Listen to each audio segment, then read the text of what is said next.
மானஸ் பக்கங்கள். Hi friends, இது மாலிகாவின் கேளுங்க கதை கேளுங்க. மானஸ் எழுதிய மலரே மௌனமா, அத்தியாயம் 4. சாம்பவி கூறியதை கேட்டு வருத்தம் கொண்டாள் மலர்விழி. விடு மலரு, வா இதிலேயே போட்டு வச்சிடு, அமுதா கூறினார். ஒரே ஒரு லாஸ்ட் ட்ரை என்று விட்டு செல்வத்தின் அறையின் முன் சென்று நின்றாள். கதவை தட்டி மாமா என்றாள். சொல்லுடா. உள்ளே இருந்து குரல் மட்டும் வந்தது. வந்து பணியாரம் சாப்பிட்றேன்னு சொன்னியே. ஆமாம்மா, மறந்துட்டேன். கதவை தர மாமா, கொடுத்துட்டு போயிடுறேன். ஐயோ, வேலையாக இருக்கேன்மா. நீ ஒன்று பண்ணு, ஒரு ஹாட் பாக்ஸில் போட்டு வச்சுடு, மதியம் சாப்பாடு கூட சாப்பிட்டுடுறேன், சரியா? மாமா என்று ஏதோ சொல்ல வந்து அமைதியாக எதுவும் பேசாமல் திரும்பிவிட்டாள். இதற்கு மேல் ஏதாவது பேசினாலும் பதில் வராது என்று அவளுக்கு தெரியும். இதுக்கு பருத்தி மூட்டை குடோன்லேயே இருந்திருக்கலாம், கிண்டல் அடித்தாள் சூர்யா. ஏன் அத்தை மாமா இப்படி இருக்கு? அவன் அப்படியே இருந்துட்டாண்டி, விடு. வேலையில் மூழ்கிட்டா அவன் அப்படித்தான். நீ எதையும் யோசிக்காதடி, அவன் மதியம் இதை சாப்பிட்டுட்டு தான் போவான். சரி சரி. இதுக்கு ஏண்டி மூஞ்ச இப்படி தொங்க போட்டு வச்சிருக்க? பெரியம்மா, மேடமோட செல்வம் மாமா இவங்க சொன்னதை செய்யல இல்ல, அதனாலயா இருக்கும். அத்தை, எல்லாம் உங்க பிள்ளையால வந்தது. இந்த குள்ள பார்த்து என்னை கிண்டல் பண்றான் பாருங்க. ஏன் அவன் கிண்டல் பண்றதுல என்ன தப்பு? என்னவோ எங்க அண்ணனுக்கு உன் மேல மட்டும் பாசம் ஜாஸ்தின்னு நீதானே பில்டப் பண்ண. இப்போ தெரியுதா, எங்க அண்ணனுக்கு எல்லாரும் ஒண்ணுதான். மலரோ முகத்தை வெட்டி திருப்பி கொண்டாள். வேணும்னா எங்க கூட ஒரு பெட்டுக்கு வரியா? என்ன பெட்டு? ஒன்றும் இல்லை, சோ சிம்பிள். ஒரே ஒரு செல்ஃபி எடுக்கணும், அவ்வளோதான். அவ்வளோதானே? எங்கே எப்படி எடுக்கணும்னு சொல்லு. சொல்கிறோம், அதுக்கு முன்னாடி பெட்டு என்னன்னு சொல்லு. நீங்கள் சொல்லுங்க, நான் எனக்கு ஓகேவா இல்லையான்னு சொல்கிறேன். ஓகே, நீ இந்த பெட்டில் தோட்டுட்டா இனிமே இந்த வீட்டில் நீ அதிகாரம் பண்ணக்கூடாது. என்ன சொல்கிற? ஓகேவா? ஓகே. ஜெயிச்சா? அதை நீ சொல்லு, ஓகேவா இல்லையான்னு நாங்கள் சொல்கிறோம். ஓகே, நான் ஜெயிச்சிட்டா நான் என்ன சொன்னாலும் கேட்கணும். இருவரும் ஒருவர் முகத்தை ஒருவர் பார்த்து கொண்டனர். வெயிட், நீங்க 2 பேர் மட்டும் இல்லை, உங்க அண்ணனும் எனக்கு அடிமை. நான் என்ன சொன்னாலும் 3 பேருமே மறுபேச்சு பேசாம கேட்கணும். அப்போ ஓகே. ஏய், என்ன பண்றீங்க 2 பேரும்? எதுவா இருந்தாலும் உங்க 2 பேரோட நிறுத்திக்கணும். செந்தில ஏன் இழுக்கிறீங்க? பதறினார் அமுதா. மூத்த புள்ள மேல எவ்வளோ பாசம் பாத்தியா, நீயும் தான் இருக்கியே என்றாள் மலர் தங்கமணியிடம். அவரோ கண்டுகொள்ளவே இல்லை. அம்மா, நீங்கள் ஒன்றும் பயப்படாதீங்க. என்னைக்குமே இவளால் பண்ண முடியாததான் நாங்கள் சொல்ல போகிறோம்.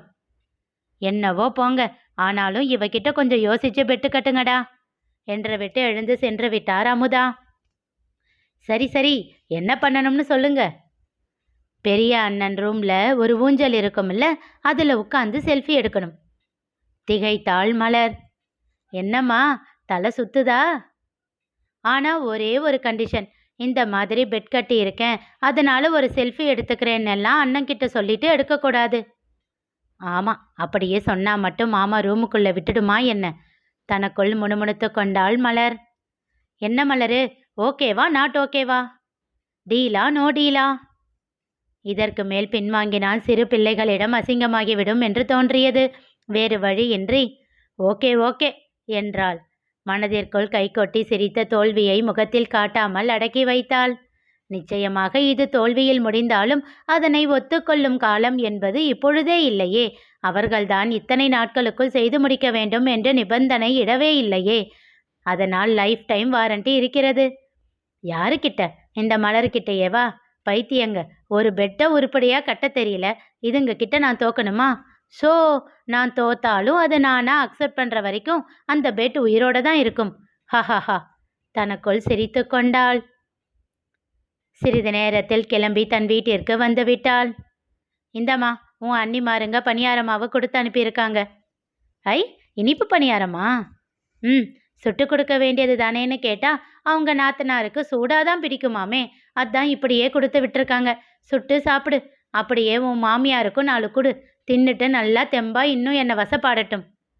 சும்மா இருடி, காதில் விழுந்துட போகுது. அதெல்லாம் நான் பார்த்துக்கிறேன். நீ சாப்பிட்டு உன் அண்ணிங்களுக்கு ஃபீட்பேக் கொடு. அப்போதான் அவங்களுக்கு சாப்பிட்டது செரிக்கும். அவர் இரு பக்க கன்னங்களை பிடித்து ஆட்டியவாறு கூறினாள். உரக்க சிரித்தார் சங்கரி. அப்போது அவர்களை கடந்து சென்ற சங்கரியின் மாமியார் ரங்கநாயகி அவர்களை முறைத்து விட்டு சென்றார். ஏம்மா இந்த பாட்டி இப்படி இருக்காங்க? அப்பா இறந்துட்டாருங்கிறதுக்காக நீ சிரிக்க கூடாதா? இதெல்லாம் அநியாயமா இல்லை? நீ என்ன வேற யாரையாச்சும் கல்யாணம் பண்ணிக்கிட்டா போயிட்ட? இந்த வீடு வாசலை பார்த்துக்கிட்டு நம்ம வயலையும் பார்த்துக்கிட்டு பத்தாததுக்கு இந்த கிழவியையும் பார்த்துக்கிட்டு தானே இருக்க. ஆனாலும் சத்தமாக ஒரு சிரிப்பு சிரிச்சதுக்கு இவ்வளோ முறைக்க வேண்டாம். கோபமாக கூறினாலும் அதில் அவ்வளவு வேதனை இருந்தது. விடுமலரு, நான் அதுக்கெல்லாம் வருத்தப்படுறது இல்லை. என் பொண்ணுக்கிட்ட நான் சிரிக்கிறேன், அவ்வளோதான். தன் தாயை பின்னே இருந்து கட்டி கொண்டாள். இன்னும் எத்தனை நாளைக்கு இதெல்லாம்? நீ கல்யாணம் பண்ணிக்கிட்டு சென்னை போயிட்டா அடிக்கடியாக வந்து பார்க்க முடியும்? அதுவும் இங்கே இருக்கிற வேலையை எல்லாம் விட்டுட்டு நினச்சப்போ வரத்தான் முடியுமா? என் பிள்ளை என் கூட இருக்கிற வரைக்கும் சந்தோஷமாக இருந்துக்கிறேன், அவ்வளோதான். அவர் சாதாரணமாக கூறினாலும் மலருக்கு வருத்தமாக இருந்தது. சேகரை திருமணம் செய்து கொண்டு செல்வதில் அவளுக்கு எந்த கஷ்டமும் இல்லை, அதிக சந்தோஷம்தான். ஆனால் அன்னையை விட்டு செல்ல வேண்டுமே என்ற ஒரே ஒரு கவலை மட்டும்தான். அதனை எப்படி சரி செய்வது என்றுதான் எப்போதும் அவளுக்கு யோசனையாக இருக்கும். இப்போதும் அப்படித்தான் யோசிக்க தொடங்கினாள். 3 மணிக்கு தாசில்தார் அலுவலகம் செல்ல வேண்டும் என்பதால் சரியாக 2:45 மணிக்கு சாப்பிட கீழே இறங்கி வந்தான் செல்வம். டைனிங் டேபிளில் சென்று அமர அவனுக்கு பரிமாற ஆரம்பித்தார் தங்கமணி. நீங்க சாப்பிட்டீங்களாமா? எப்போதும் தான் உணவை வாயில் வைக்கும் முன் பரிமாறும் நபரை இந்த கேள்வி கேட்கும் பழக்கம் அவனுக்கு உண்டு. ஆச்சுடா, அப்பா கூடவே சாப்பிட்டுட்டேன். சரிம்மா. அவன் தட்டுக்கு பக்கத்தில் குட்டியாக வெட்டிய இலையில் பணியாரத்தை வைத்தார். அதை பார்த்ததும் அவனுக்கு மலரின் ஞாபகம் வர, மலர் எங்கம்மா, வீட்டுக்கு போயிட்டாளா என்றான் தன் பார்வையை சுழற்றியபடி. அப்போவே கிளம்பிட்டாடா. அதானே, இல்லைனா நான் சாப்பிட்றேன்னு சொல்லிட்டு வராமல் இருந்ததுக்கு இந்நேரம் என்னை திட்ட ஆரம்பிச்சிருக்க மாட்டா என்றான் சிரித்து கொண்டே. நீ சூடா சாப்பிடலன்னு வருத்தப்பட்டுக்கிட்டே போயிட்டாடா. இதில் என்னம்மா இருக்கு? எப்படியும் மென்று சாப்பிட்றதுக்குள்ளே சூடு ஆறிடத்தானே போகுது. கரெக்டா? இதைத்தானே சொல்ல போற? பக்கத்தில் வந்து அமர்ந்தபடி கேட்டான் செந்தில். அவனிடம் பதிலாக ஒரு புன்னகையை தந்தான் செல்வம். அண்ணா, உண்மையை சொல்லவா? You have a very cute smile. என்னடா, எதுக்கு அவன் ஐஸ் வச்சுக்கிட்டு இருக்க? பணம் எதுவும் வேணுமா? உள்ளே இருந்து குரல் கொடுத்தார் அமுதா. ஈ என்று இழித்தான் செந்தில். எவ்வளோ வேணும்? எதுக்கு வேணும்? சாப்பிட்டு கொண்டே கேட்டான் செல்வம்.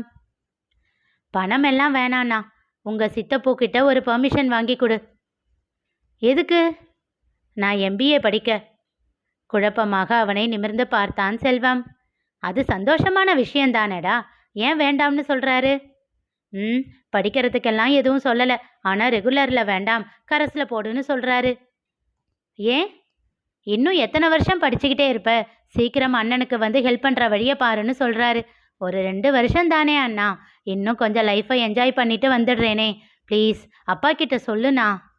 அவன் நாடி பிடித்து கெஞ்சினான். சே, நான் என்ன கஷ்டப்பட்டுக்கிட்டா இருக்கேன்? எத்தனை வருஷம் இவ்வளோ வேணும்னாலும் படிடா. அதானே, தன்னை படிக்க சொன்னாதானே கஷ்டம், மற்றவங்கள படிக்க சொல்கிறதுல என்ன கஷ்டம் இருக்கு? சற்று தொலைவில் தன் சாய்வு நாற்காலியில் வந்து அமர்ந்தபடி சிவலிங்கம் கூற, சற்று முன்பு அங்கே இருந்த கலகலப்பான சூழல் சட்டென்று மறைந்தது. பெரியம்மா என்றான் செந்தில் மெல்லிய குரலில். செல்வமோ அவர் பக்கம் திரும்ப கூட இல்லாது சாப்பிட்டு கொண்டிருந்தான். என்னங்க, சும்மா இருங்க. ஏன், நான் என்ன தப்பா சொல்லிட்டேன்? இவன் +2 முடித்ததும் ஒரு டிகிரி முடிக்க சொல்லி தலைப்பாட அடிச்சுக்கிட்டேன். என் பேச்சை கேட்டானா? பொண்ணு பார்க்குற எல்லா வீட்லேயும் இதே தான் கேட்குறாங்க. என்ன, ஜாதகத்தில் பையனோட படிப்பை போடலான்னு. +2 தான்னு சொன்னால் அதுக்கே பாதி பேர் யோசித்து சொல்கிறான்னு கட் பண்ணி விடுறாங்க. இப்போ எல்லாம் பொண்ணுங்க 1 டிகிரி இல்லை 2 டிகிரியை கையில் வச்சுருக்காங்க. படித்த பொண்ணுங்க இவனை எப்படி சரின்னு சொல்லுவாங்க? இவனுக்கு கல்யாணம் முடிஞ்சாதானே அடுத்தடுத்து 2 பேருக்கு பண்ண முடியும். எந்த பதிலும் பேசாமல் அமைதியாக முடித்து சாப்பிட்டு எழுந்து வெளியில் சென்று விட்டான் செல்வம். அவன் பின்னாலேயே சென்றான் செந்தில். அண்ணா, வருத்தத்தோடு மெதுவாக அழைத்தான். செந்தில், சித்தப்பா கிட்ட பேச பாயிண்ட் யோசிச்சுக்கிட்டே இருந்தேன்டா. இப்போ அப்பா பேசினதுலேருந்து ஒன்று கிடைச்சிருக்கு என்றவனை தீயாக முறைத்தான் செந்தில். சண்முகம் ஒத்துக்கொள்வாரா? தெரிந்து கொள்ள தொடர்ந்து கேளுங்க, கதை கேளுங்க. மீண்டும் சந்திப்போம்.